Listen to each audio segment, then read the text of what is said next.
2 हप्ता अघिसम्म अमेरिका लगायतका पश्चिमा राष्ट्र र चीन बीच देखिएको प्रतिस्पर्धी तथा एक अर्कालाई रोक्ने रणनीति नै विश्वको प्रमुख चासोको विषय बन्दै आएको थियो। तर अहिले अवस्था फेरिएको छ। अमेरिका र उसका सहयोगी युरोपेली राष्ट्र बीचमा दरार देखिएको छ। चीनलाई घेर्ने रणनीतिक योजना अनुरूप सदियौंदेखिको सहयोगी तथा असल मित्र राष्ट्र फ्रान्सलाई बाइपास गर्दै अमेरिका, युके र अस्ट्रेलिया बीच आणविक पनडुब्बी निर्माण गर्ने समझदारी भएपछि फ्रान्स, अमेरिका र अस्ट्रेलिया क्रुद्ध बनेको छ। दुई देशबाट पहिलो पटक राजदूत समेत फिर्ता बोलाएको फ्रान्ससँग सहमति खोज्न फ्रान्स समेत युरोपेली देश र अमेरिका बीच हुन लागेको बैठक हाल रद्द गरिएको छ। अमेरिकी अधिकारीले समय तालिकामा देखिएका केही मुद्दाका कारण यो बहुपक्षीय छलफल रद्द गरिएको बताएका छन्। राष्ट्रसंघीय महासभाका समयमा हुने यो बैठक ती 3 भेटघाट मध्ये एक थियो जो अमेरिकी विदेश मन्त्री एन्टोनी ब्लिंकन र फ्रान्सका विदेश मन्त्री जीन यवेस ले द्रियानलाई अन्य देशसँग एउटै मञ्चमा सहभागी गराउनका लागि महत्वपूर्ण मानिदै थियो।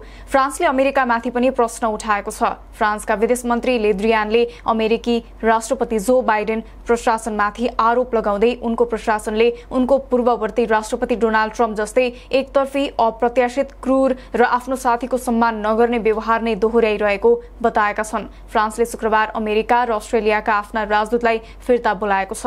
गोप्य तरिकाले भएको यो सुरक्षा सम्झौतामाथि फ्रान्ससँगै जर्मनीले पनि अमेरिकामाथि कटाक्ष गरेको छ। फ्रान्ससँगको सुरक्षा सम्झौतालाई लत्याउँदै अस्ट्रेलियाले अमेरिका, ब्रिटेनसँग पनडुब्बी निर्माण सम्बन्धी नयाँ सम्झौता गरेपछि त्यस क्षेत्रमा दुई पक्ष सुमधुर सम्बन्धमा दाग लागेपछि एक अर्का बीच चरम कटुता उत्पन्न भएको छ। सम्झौतापछि शीत युद्धको बहस छेडिएपछि राष्ट्रसंघले समेत यस विषयमा गम्भीर चासो व्यक्त गरेको छ।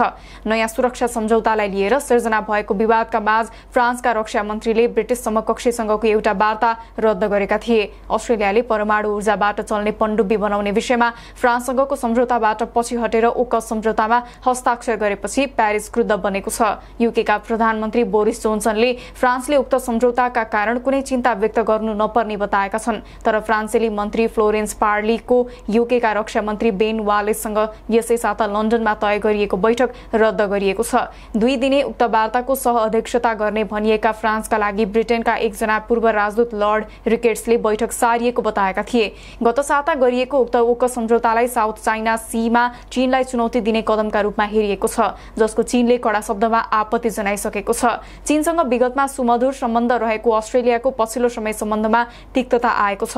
नयाँ सहकार्यले सन् 2016 मा अस्ट्रेलियाले फ्रान्ससँग 12 वटा परम्परागत पनडुब्बी बनाउन गरेको 37 अर्ब अमेरिकी डलर बराबरको सम्झौता अन्त्य गर्नेछ। फ्रेन्च विदेश मन्त्री जीन यवेस ले द्रियानले त्यस कदमलाई पिठ्यूमा छुरा रोपिएको र त्यो साझेदार र गठबन्धन बीचको अक्षम्य व्यवहार भएको बताएका थिए। गठबन्धनभित्र अनपेक्षित कदमका रूपमा फ्रेन्च राष्ट्रपति इमानुएल मैक्रोनले वाशिंगटन र क्यानबेराबाट आफ्ना राजदूतहरू फिर्ता बोलाएका थिए। संयुक्त राष्ट्रसंघको महासभामा सहभागी हुन जाने क्रममा हवाई जहाजमा बोलेका जोन्सनले ब्रिटेन र फ्रान्स बीचको सम्बन्धलाई बलियो जग भएको बताएका थिए। प्रधानमन्त्री जोन्सनले दुई देशबीच निकै राम्रो सम्बन्ध भएको बताउँदै त्यसलाई उच्च महत्वका साथ हेरिएको बताएका थिए। ओकस सम्झौतालाई चीनले आलोचना गर्दै 3 वटा शक्तिहरूमा शीत युद्धको मानसिकता रहेको जनाएको छ र सोमबार धेरैले चासोपूर्वक हेरेको आणविक हतियार र क्षेप्यास्त्र कार्यक्रम रहेको उत्तर कोरियाले यस सम्झौताले आणविक अस्त्र प्रतिस्पर्धा निम्त्याउने जनाएको छ।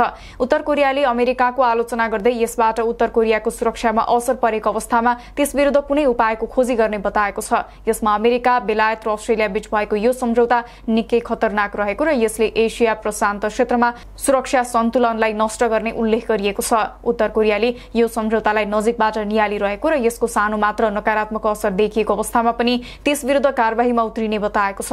बढ्दो तनावका बीच संयुक्त राष्ट्रसंघले अमेरिका र चीनलाई वार्ताका लागि आग्रह गरेको छ। राष्ट्रसंघका महासचिव एन्टोनियो गुटरेसले अमेरिका र चीनलाई वार्तामा संलग्न हुन आग्रह गरेका हुन्। उनले तिक्तता र अन्य यस्तै गतिविधिले विश्व विभाजित हुँदै जान सक्नेतर्फ पनि सचेत हुनुपर्नेमा जोड दिएका छन्। महासचिव गुटरेसले अहिले देखिएको विवाद प्रारम्भिक बिन्दु रहेको भन्दै शीत युद्धको तुलनामा यसबारेमा धेरै कम पूर्वानुमान गर्न सकिने बताएका छन्।